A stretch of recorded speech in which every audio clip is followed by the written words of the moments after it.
জন্য ইগল পাখি নিচে নাম নেমে উপরে উঠতে থাকে। তখন ওই কাক ইগল পাখিকে ছেড়ে দেয়।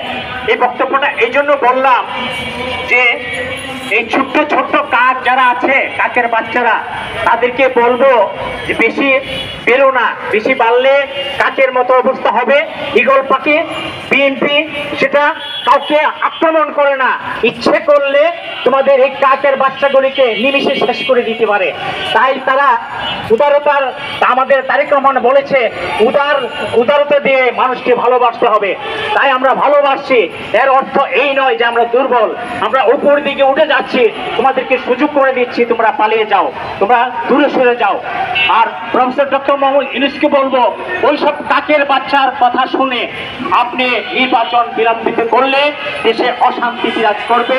তাই আপনার কাছে অনুরোধ, আপনাকে আমরা সম্মান করি, আপনি একজন ভালো লোক, আপনি একজন নোবেল বিজয়ী, সারা বিশ্ব